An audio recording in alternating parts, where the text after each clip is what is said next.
бинандагони азиз, аллакай соли чорум мешавад ки Тоҷикистон мизбони баргузории чорабинии сатҳи баланд, яъне конфронси байналмилалӣ дар мавзӯи об барои рушди устувор мебошад ва имрӯз рӯзи дуюми конфронс аст ва мо қарор дорем дар Кохи Сомон. Ва дӯстон иззатманд бояд зикр намоем ки мақсади баргузории ин конференсия ин натиҷагирӣ аз 8 соли сипарӣ гардида ва ҳаллу фасли мушкилоти обӣ дар замони имрӯз мебошад. Ва дӯстони иззатманд, то куҷо пешниҳодҳо ва таклифҳо дастгирӣ меёбанду ҷонибдорӣ мегарданд ва то куҷо мо тавонистем ки дар 8 сол мушкилоти обиро ҳал намоем, ба ин ҳама суолҳо шумо аз ҷараёни конференсия посух хоҳед гирифт. Бо мо бимонед.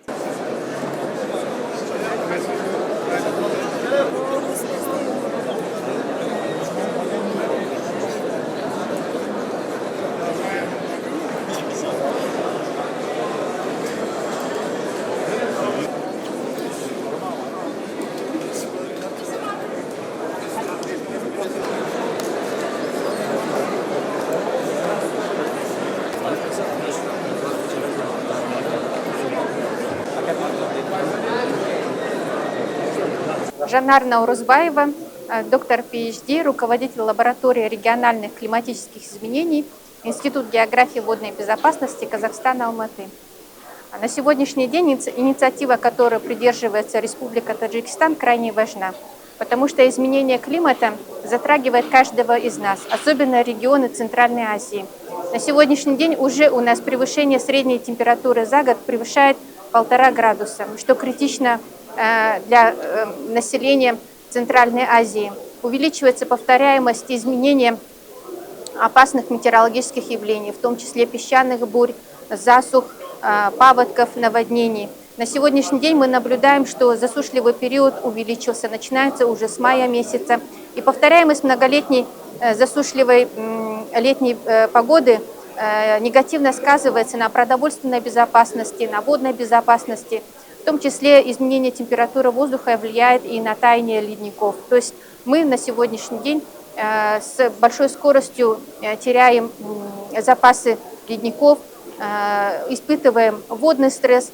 И в этом направлении такие форумы, такие процессы, они помогают нам объединиться в первую очередь и выработать стратегии по смягчению и адаптации изменения климата. Конечно, шаг за шагом все эти задачи выполняются, и главная стратегия заключается в единстве стран Центральной Азии, заключение меморандумов, соглашения, даже если они будут двусторонние, трехсторонние, в целом они будут способствовать устойчивому развитию самого региона и по смягчению к изменению климата. Республика Таджикистан славится своим гостеприимством. Даже погода любезно нам способствует проведению этой конференции. И здесь встречаются именно на этой площадке и ученые, и исследователи, и инициативы различные, и государственное управление. И вот эта вот синергия нам как раз-таки позволяет общими усилиями добиться выполнения наших поставленных задач.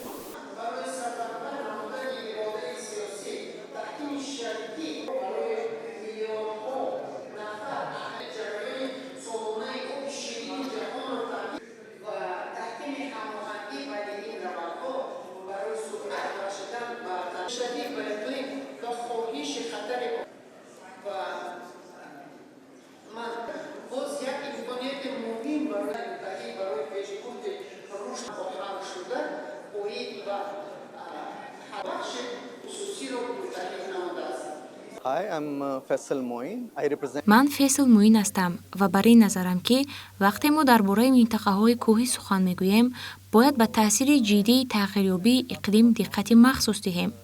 имрӯз минтақаҳои кӯҳӣ зери фишори шадиди иқлимӣ қарор доранд ва яке аз бахшҳое ки бештар осеб мебинад захираҳои об мебошанд. мо мушоҳида мекунем ки дар солҳои охир ҳаҷми барфу пиряхҳо тадриҷан коҳиш ёфта истодааст. Ин раванд на танҳо ба табиат, балки ба зиндагии миллионҳо одамон низ таъсири мустақим мерасонад. Зеро қисми зиёди захираҳои обии минтақа, махсусан дар ҳавзаи Амударё ва Тоҷикистон, аз ҳисоби обшавии барфу пиряхҳо таъмин мегардад. Кам шудани онҳо метавонад дар оянда ба норасоии об ва мушкилоти экологиву иқтисодӣ оварда расонад. ҳадафи асосии иштироки мо дар ин конференсия ҷалби таваҷҷӯҳи ҷомеаи ҷаҳонӣ ба масъалаҳои минтақаҳои кӯҳӣ мебошад. Мо мехоҳем ки дар доираи ҳадафҳои рушди устувор, бахусус масъалаҳои вобаста ба ҳифзи захираҳои об, тағйирёбии иқлим ва ҳифзи пиряхҳо ба минтақаҳои кӯҳӣ аҳамияти бештар дода шавад. Имрӯз ҳамкорӣ миёни давлатҳо, созмонҳои байналмилалӣ барои ҳифзи захираҳои об ва таъмини рушди устувори минтақаҳои кӯҳӣ хеле муҳим мебошад. Танҳо тавассути ҳамбастагӣ ва иқдомҳои муштарак мо метавонем барои наслҳои оянда муҳити солим ва захираҳои кофии обиро ҳифз намоем. Tajikistan's leadership in highlighting mountain agendas.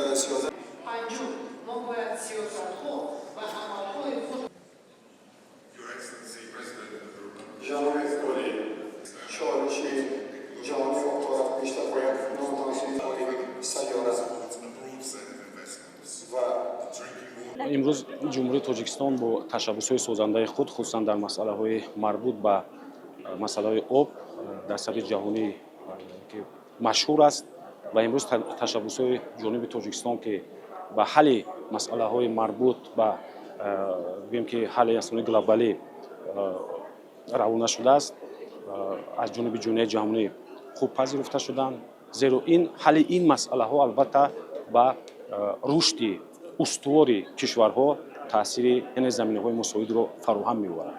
Чӣ хеле ки мо шоҳид будем, имрӯз дар чорабинии мазкур аз ҷониби коршиносон, олимон, мутахассисони соҳа муҳимтарин масъалаҳои марбут ба обу энергетика, тағйирёбии иқлим, пешгирии оқибатҳои ногувори тағйирёбии иқлим ки хушксолӣ, беобӣ ва ғайраро дар пай дорад ва ҳалли дигар масъалаҳо марбут ба ин самт баррасӣ шуданд. ва дар ин ҷо гуфтан мумкин аст ки имрӯз сарфи назар аз он ки дар самти истифодаи самараноки захираҳои обӣ тамоилҳои мусбат ба назар мерасад ҳам, аммо вазъи зудтағйирёбанда ва тағйирёбӣ бо сурати глобалии иқлим боиси он гардидааст ки кишварҳоро водор сохта истодааст ки дар самти ҳалли ин масъалаҳо аз ҷумла ҷалби ҳарчи бештари сармоя, хусусан сармояи хусусӣ вобаста ба беҳтар намудани гӯем ки системаи обёрӣ, истифодаи самараноки захираҳои обӣ бояд таваҷҷӯҳи бештар зоҳир кунанд.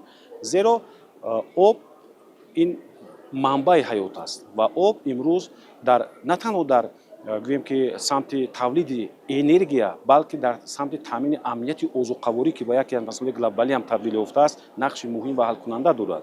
Бинобар ин обёрӣ, яъне ки истифодаи самараноки об дар ҳалли масъалаҳои амнияти озуқаворӣ ҳам низ таъсири бевосита дорад. Бинобар ин имрӯз дар баробари ҳалли дигар масъалаҳо ҷалби ҳарчи бештари сармоя дар ин самт нақши муҳим ва ҳалкунанда дорад. Зеро дар шароити иқтисоди бозорӣ ҳалли бисёр масъалаҳо ба ҷалби ҳарчи бештари сармоя вобаста аст, хусусан сармояи хусусӣ. Бинобар ин имрӯз дар заминаи гӯем ки ҳамкориҳои судманд, дар заминаи ба роҳ мондани ҳамкориҳои густурда байни кишварҳо, ҳамчун вобаста ба омилҳои чунин масъалаҳое ки баррасӣ шуданд, яъне ки дар заминаи пешниҳоди имтиёзу дастгириҳо бояд сармоя дар ин самт бештар ҷалб карда шавад ва фикр мекунам ин қаднома он хулосаи ниҳоӣ ки дар доираи чорабинии мазкур қабул карда мешавад ба ҷалби сармоя вобаста ба беҳтар намудани инфрасохтори обёрӣ, вобаста ба истифодаи самараноки захираҳои обӣ, вобаста ба пешгирии оқибатҳои манфии тағйирёбии иқлим ва дигар масъалаҳо, ҳамчунин рушди фаъоли ҳамкориҳоро байни кишварҳо ба вуҷуд меорад, замина мегузорад ва ба ва ин бори дигар кишварҳоро водор месозад ки дар ин масъала таваҷҷӯҳи бештар, таваҷҷӯҳи ҷиддӣ зоҳир намоянд, зеро об ин манбаи ҳаёт аст.